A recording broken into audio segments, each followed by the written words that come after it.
I like them soaked, but then you can kind of like bring them out. What? This is how you do it. Do you realize how resilient these Eggos are? They like inject more glutens into them.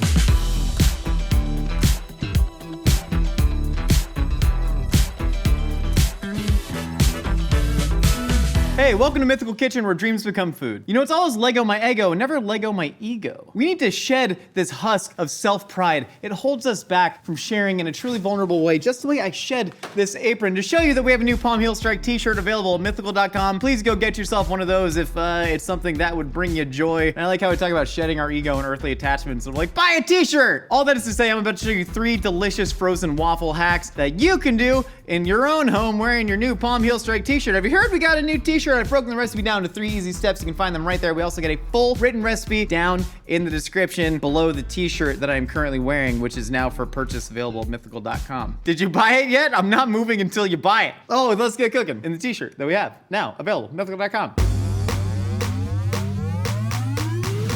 Eggo Waffle Benedict. That's what we're making right now. We're gonna take 2 Eggo waffles and we're actually gonna make a grilled cheese out of it. Eggs Benedict is one of the hardest dishes to hack in my opinion, because poached eggs are pretty difficult. Hollandaise is difficult unless you use the old blender hack. And also we decided these waffles are too thin to just be like a normal plate, so we're making a grilled cheese out of it. Well, you'll see. So I'm gonna take 2 slices of American cheese because it's the best grilled cheese. You can use cheddar, you can use whatever. I'm just gonna pop these inside the waffles. We have defrosted them, so it's a nice soggy waffle. Don't look up what that game is. I'm gonna add some butter to a pan, and then I'm simply gonna go low and slow on my waffle grilled cheese. I like using waffles for fun little hacks that you would use like bread for normal, because it's pretty much just like fun bread. It's like bread, but it's got fun little football shapes on it. So we're just gonna nestle that in the butter. We're gonna let that cook low and slow, and then I'm just gonna fry up an egg. Poaching eggs is difficult. There's a lot of like, you know, techniques that you can use. You do the vinegar, you do the tornado, you strain off, you know, the little kind of like spermatocord, if that's a thing. Just crack an egg. I'm just gonna go sunny side up on the egg. All we're gonna do is let that go in the butter low and slow. It's like 80% as good as a poached egg and like 100 times easier. So the math adds up in your favor on that. Now, blender hollandaise. So what we're gonna do, we're gonna take some egg yolks in there, and then we're gonna add a little bit of acid to it via the juice of half a she's a squirter, half a lemon. And then we're gonna take a little bit of hot sauce. I like adding hot sauce to my hollandaise, and then salt. And what you're gonna do is you're gonna try and like beat some air into these egg yolks right now, just to sort of make it more receptive to the butter. That's one of those things that I don't know if that's true at all, but it's how I've always done it and it works out. So I don't know the science behind it, but I'm gonna act like I do, which is what most chefs do. Now we're just gonna blend that up till it's nice and frothy, and you should see the egg yolks sort of like expand. That's great. So we're looking for the egg yolks to become a slightly more pale color, but blenders can heat things via friction, so you're not necessarily trying to heat it. All right, now we're gonna drop it on low. Wait, check these. Good job, egg. You're doing great. We all need validation sometimes. So that's running. We're gonna take melted butter. Typically this would be made with clarified butter. I didn't clarify it, because like, come on, who cares? You're not at the Outback Steakhouse getting lobster with drawn butter right now. You're making Eggo Benedict. And we're gonna slowly stream in this butter. Go, hollandaise, go. Typically you would do this over a double boiler, but that's annoying. Use a blender. And it's gonna blend it till it's nice and thick, and you see it actually becoming a nice pale color. Hollandaise should be done. You want a somewhat fudgy texture on it. I think a lot of people make their hollandaise really runny. Hollandaise is similar to a sort of mayonnaise, so I like it to have this nice, like a little bit of run to it, but still that kind of like fudgy, emulsified, fatty texture. If your hollandaise does get too thick, oh God, that's good though. It's just savory pudding. It's savory pudding. It's delicious. They should make Go-Gurt. They should make hollandaise Go-Gurt packets. If your hollandaise gets too thick, you just spin it out with a little bit of water. I'm gonna go ahead and flip this grilled cheese in my hands. Oh, that's looking perfect. Add another pat of butter in there and grilled cheese it up and wait for that to finish cooking. Egg is set. Technique to a sunny side up egg. I just crack into a pan, let it go low and slow until the white's set. You can cover it with another pan, but then you're gonna get some like steam sort of coagulating over that yolk. It's not gonna be nice and pretty. So pull in the egg, let this go for another 2 minutes. I'm gonna start stacking everything up.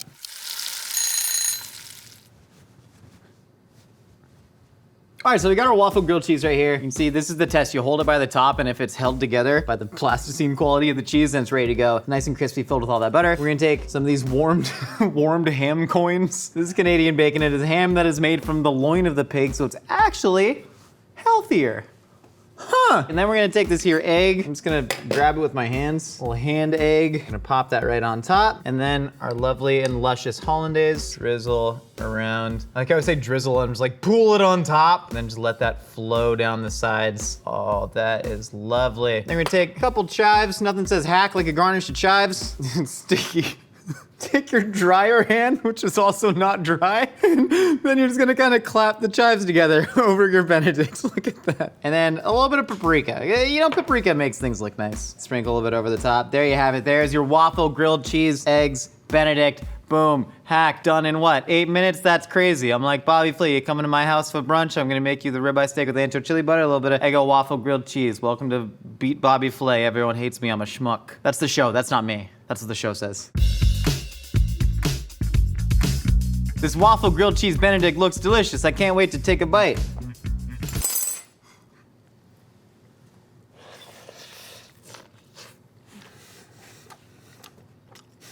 It eats like a grilled cheese, it eats like a Benedict. You get that little bit of sweetness in the Eggos, and somehow it also held together like a sandwich, and I can't actually eat it with my hands. I mean, this is really freaking fantastic. Also, the blender hollandaise is great. Took like 3 minutes to make, no double boiler, didn't poach the egg, you don't miss it, you still get the runny yolk.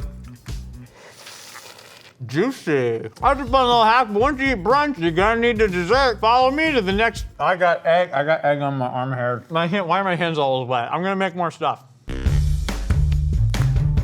The typical amount of Eggo waffles found inside an Italian tiramisu are roughly 0 to 0. However, we're gonna change that today. So tiramisu is typically made with ladyfingers, which are like a kind of spongy cookie that are hard for somebody like me to do. But you know, it's easy, defrosting some soggy waffles. So we got a bunch of soggy waffles out here. We're gonna make our filling for the tiramisu, and we're gonna make it a little bit jankier using cream cheese and whipped cream as opposed to something like mascarpone, which is, I was gonna say offensive. Mascarpone is offensive to everyone who can't pronounce it. Anyways, what we're gonna do, we're gonna take a bunch of heavy whipping cream and we're gonna add that to a stand mixer. We're gonna start whipping that up, and we're gonna mix that with straight up American Philadelphia cream cheese, which I believe is actually made in Illinois. Someone Google that. Philadelphia cream cheese, nothing to do with Philadelphia. But I think it's funny that in other countries, they literally just call cream cheese Philadelphia. So I'm gonna add sugar to the cream. Woo! No, Philadelphia, no. It's like one of the Midwest states. Google it until I find the answer that verifies what I already believe. So we're gonna spin this on high until it becomes whipped cream. Now, what we gotta do is talk over the stand mixer the whole time. So I'm just gonna kind of yell, and I'm gonna become like Charlie Kelly,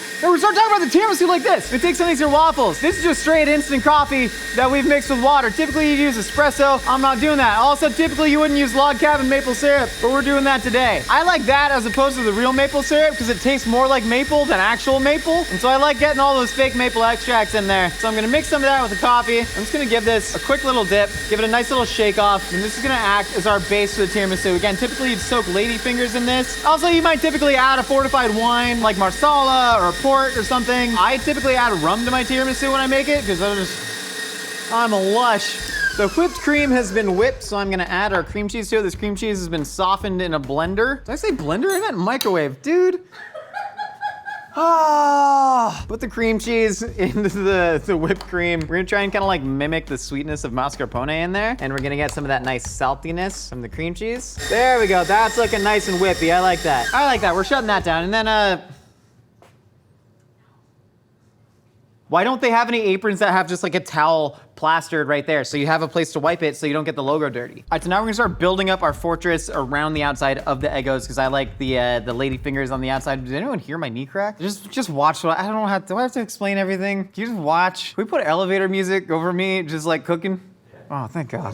Just listen to the music. This is gonna be really good though. I'm in support of taking any classic European pastry dish and just replacing it with like rolled up Eggos. You can make a croissant from scratch just out of Eggos. All right, there we go. So you're kind of squishing them together. All right,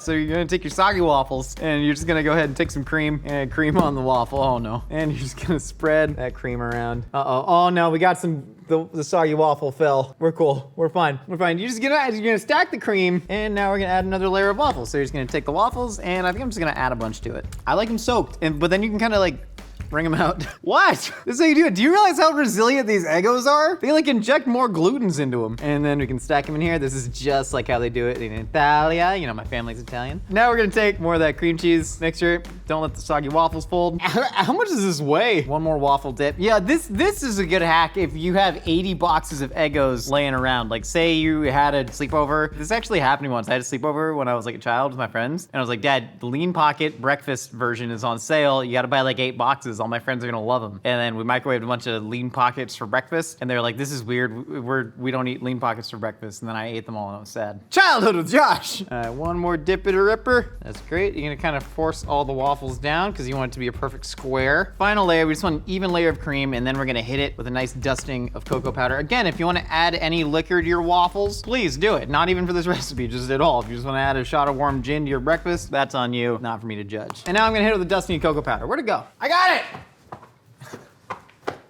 and cocoa powder all over the top. That's a lot. That's okay. We did it. All right, so now we're gonna let this set up in the fridge overnight or like whenever. You can eat it now. There's nothing stopping you. Just kind of claw into it. We're gonna let this set up overnight and then see what it is.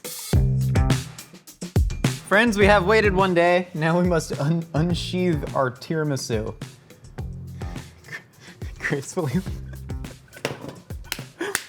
lift it up. And here we have our beautiful waffle tiramisu. I think this looks incredible. I'm a huge fan. I really like, we kept the waffle motif all around. I'm just gonna cut myself a nice, beautiful square. Honestly, I mean, this set up really beautifully. It's gonna taste a whole heck of a lot like tiramisu. Look at her, isn't she lovely? This is tiramisu all the way through, and we use freaking Eggo waffles for it. We got all the maple syrup infused in there. It's got a beautiful texture because all of that waffle sausage, the cream, the instant coffee, the maple syrup, it all sort of just infused into the waffle to like give this really beautiful kind of no-bake bread puddingy texture. Let's give it a try.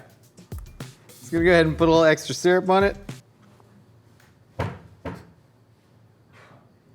What? Then you're gonna drizzle a little bit of that over top? Yeah. That's freaking delicious, and if you serve this to an Italian, any strange Italian you find on the street, there is no way that they could tell that these aren't beautiful lady fingers made in their town of Montepulciano, except for the fact that you can see it's a bunch of mashed together Eggo waffles, but it tastes really freaking close to tiramisu. This is a fun hack, but hey, what do you eat after dessert? Big ass salad. Natural transition, yeah! What if I told you with 3 simple ingredients, you could make your own croutons out of Eggo waffles? That's not a hypothetical. I plan on doing that right now. With 3 simple ingredients, you can turn these Eggos into croutons. We're gonna make a fried chicken and waffle salad, because Eggos, I mean, these is just bread, but like a little bit of maple flavor. Chicken and waffles, you know, you always kind of have that little bit of maple going on. And then we're gonna turn some maple syrup into a delicious like Dijon maple vinaigrette. And honestly, this is gonna taste really good. The homemade croutons are something that I'm a big believer in. You know, I don't believe in much these days. Now all I believe in is croutons. So we're just gonna cut these up into little squares. All right, so we're just gonna pile those up, give them a nice hefty drizzle of oil, because you want the oil to really sort of like kind of fry them from the inside out in the oven. Give a nice dusting of Tony C's to really sell that kind of fried chicken flavor in there. Then you're just gonna give these a nice toss, kind of mash it around. Yeah, we're good. We're okay. Don't sneeze, don't sneeze. It's like I can visualize the particulates going into my nasal cavity. I'm trying to get them out forcefully. All right, I think we did it. And then we're just gonna space these out evenly. If there's overlap on them, they're gonna steam in the oven. Don't want that. All right, so you wanna fill your lungs up with a fair amount of cayenne pepper. We're gonna pop these in the oven, going 400 degrees for about 15 minutes. You'll see them get nice and golden brown. You can just check on them. And now we're gonna make a nice salad. This is salad number 2 in Mythical Kitchen history. Everyone, salad the sequel is back, baby. Greens. We're getting insoluble fiber in our diet and like manganese. What's in greens?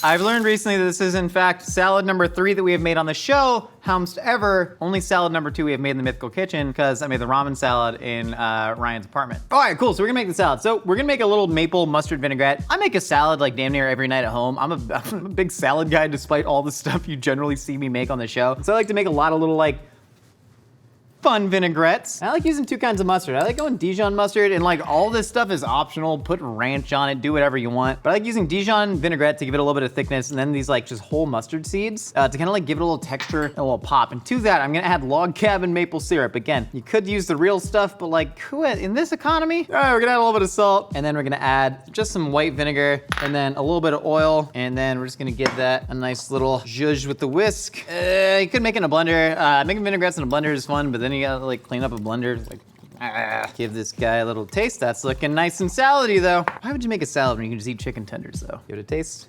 That's great. I mean, it tastes like honey mustard, except instead of honey, you're getting all that log cabin breakfast flavor right to the dome. So now we're gonna make a salad. My salad philosophy, you got your lettuces, then you got 2 crunchier things. We're using some like carrot ribbons and some purple cabbage. Why did I struggle? And then we're gonna add a couple pecans to that. Then we're gonna take some of these delightfully crunchy Eggo Waffle Croutons. And I like to take a couple of those and toss it directly in the salad with some of the dressing. Yeah, there you go. The proper way to toss a salad. Manos. toss it with your hands. It's just better this way. It's better this way. This way you can like kind of massage the dressing through the carrots. Also, if you think that people like aren't touching food with their bare hands or gloves, which are also touching other food in restaurants, you come on, grow up, read a book. People touch food. Gonna take a nice little salady bowl and we're just gonna plate our nice little salad in there. Look at that, it's a nice little salad. We're just gonna take a couple of these nice big old chicken tendies, stack those on top, get some of these delicious waffly croutons around there. And then I'm gonna take a little bit more of that dressing, sort of just give it like a nice drizzle over the top. And then like, I don't know, like a pecan, just be like,